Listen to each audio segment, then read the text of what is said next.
The Young Bucks are the most obnoxious, egotistical crybabies and are absolutely making a mockery of the pro wrestling business. And maybe that's the point. And depending on how much Jim Cornette you listen to, the Bucks are either the worst thing to happen to pro wrestling or a meta commentary on the art form as a whole. Either way, let's get smartened up on the Young Bucks. As you may have guessed, because the Young Bucks is plural, there's more than one of them. Brothers Matt and Nick were born in Montebello, California, I believe beautiful mountain in Italian. As a small city in Los Angeles, it's known for its oil reserves, and according to Wikipedia, it's the home of Oscar de la Hoya, boxing champion, and I think Olympic gold medalist. You think pro wrestling should be in the Olympics? I think that would be kind of cool. You could judge it like figure skating. Can you imagine the Young Bucks Olympic gold medalist in the tag team wrestling division? That would be sick. Just so we're on the same page, this one was Matt. He's actually Matt Jr. He's the oldest of the brothers, and he was born in 1985. That's Nick. He's born in 1989. The love of pro wrestling started young with the Bucks. Wordplay. And like a lot of us who got a taste of the art form at a young age, it was only a matter of time before we started using those moves that we learned from wrestling on our friends and family. During an interview with Colt Cabana, the Bucks said that they saved their Christmas money and birthday monies for years. Anytime they were asked what they wanted as a gift, they would just say cash. Oh yeah, of course the Young Bucks just cared about money. Nothing's changed. They've been that way since they... Okay, easy now. They were saving up their cash because they wanted to buy their very own wrestling ring. The brothers saved up over a couple years, and it wasn't until Papa Buck said, hey, I will match the money that you kids have saved, and I'll build you a wrestling ring. Papa Buck was a general contractor, and he didn't have any experience making wrestling rings, but, you know, if you look at a wrestling ring, you probably figure out how it's made. And that's exactly what he did. Their father built them their very own wrestling ring in their backyard. I mean, that beats a tree house. The Bucks were very appreciative of their dad's work. Matt later on said in another interview that it was the most comfortable wrestling ring that he's ever wrestled in his entire life. Matt was 16 years old and Nick was 12, along with their 10-year-old brother Malachi. The trio put on backyard wrestling matches for their neighborhood, which is so fun. Kids, if you have a lemonade stand set up in your front yard, you need to step your game up. The brothers obviously disregarded the do not try this at home. I'm pretty sure that's the most ignored warning in human history. I saw something where the Bucks, they said that they kept breaking beds when they were on vacation. You know, have you ever been on a hotel and they got the double beds next to each other? They said they would just get in there and just wrestle.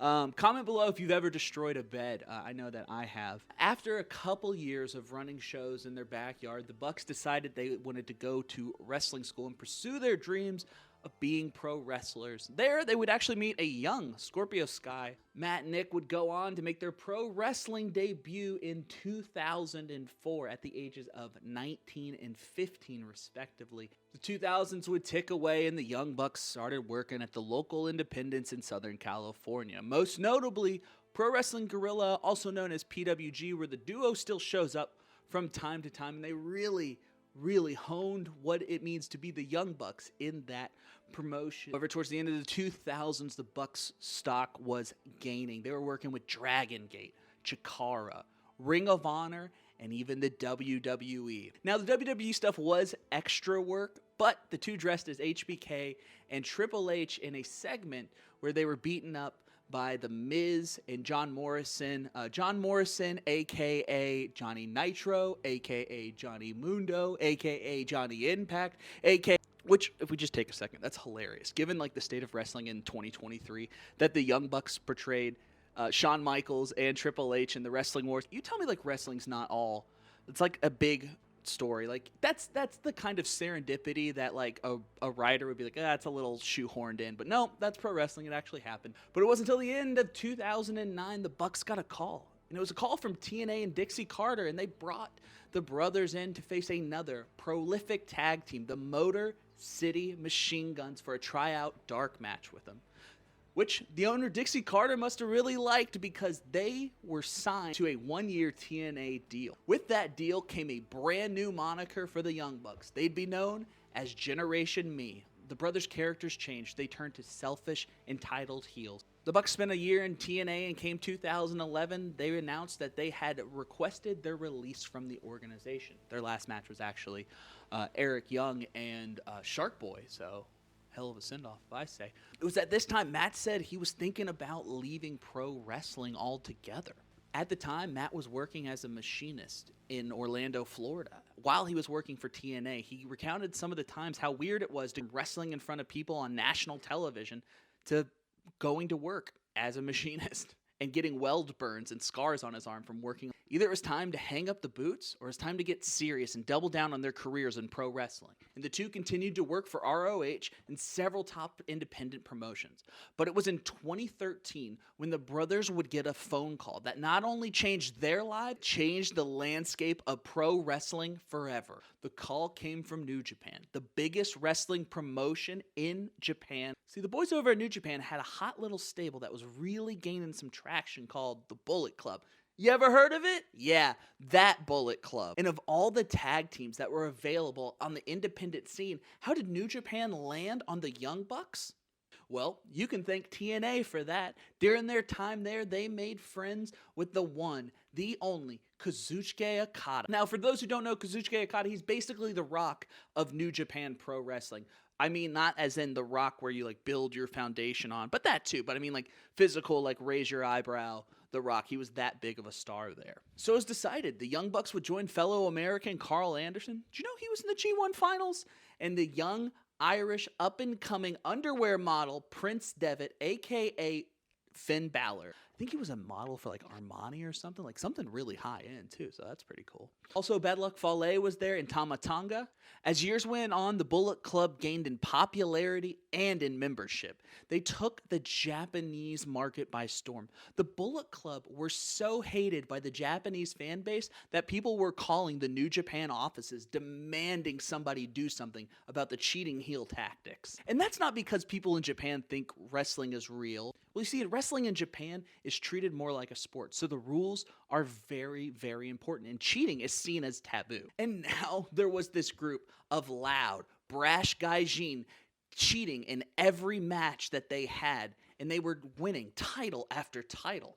And the Bucks and the Bullet Club knew the vast majority of fans did not want to see exactly that. So they did what would get them heat. They would cheat. And this drove the fans wild. And if you're starting to put two and two together about the current characters of the Young Bucks and the internet wrestling community, I ask that you please not read ahead. Please stay with the class. Now the Bullet Club was worldwide. Every show you went to, you were guaranteed to see a BC shirt. I mean, they were huge. They had a merch deal with Hot Topic, with your Black Veil Bride slap bracelet, with your Invader Zim backpack.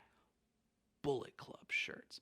They had made Japanese wrestling mainstream in America, so much so that their clothes were in every single mall across the country. Flash forward now, and it's May of 2017, and wrestling journalist Dave Meltzer wrote his infamous tweet suggesting that there's no independent in the United States that could sell out a 10,000 seat arena, to which the Young Bucks and Cody Rhodes took personally. 1 year later, after Dave's tweet, on May 13, All In was announced. This event was supposed to be a celebration of independent wrestling. It was going to be held at the Sears Center, and guess what?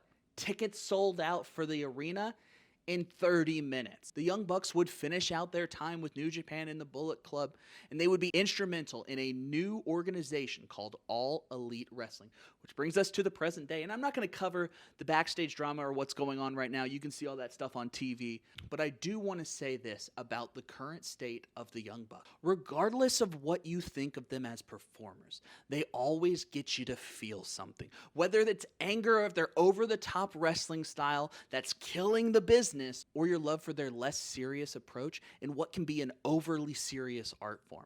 There's no doubt the Bucks understand their craft. They understand their craft so well, I start to question if it's an act with them. Watching the Bucks closely for the last few years, I think they're doing the same thing that they did in Japan. And by that, what I mean is they're looking for heat with the fans. These guys grew up loving pro wrestling. There's no way they didn't grow up in the internet wrestling community. They seem to lean in to the complaints about them. So when people call them crybabies on Twitter, they throw a temper tantrum that would make WCW Chris Jericho blush. Podcasters complained that they were doing too many super kicks, so they decided to make it their brand. Other wrestlers criticized them, saying they're exposing the business and they were just fanboys. So they leaned into it, even naming their finisher the Meltzer Driver. They seem to take every negative piece of feedback and they turn it into character work. Through doing this, they're making themselves not only one of the most divisive tag teams of their era, but one of the most discussed tag teams of their era. Let me know in the comments what you think about the Young Bucks. Are they a meta tag team for the internet age, or do you just think they're a bunch of jerks? Thank you so much for watching this and everything on Suplex Media. Check out our other shows. We got a game show called You Mark. New episodes coming soon in the coming year. Narrative Busters. I go and look at narratives told in pro wrestling, and we decide whether or not they are true or false. Make sure you're subscribed if you can. That would be super. I love you all, and remember, pro wrestling is predetermined. Your life isn't. Go do something great today. We'll see you later.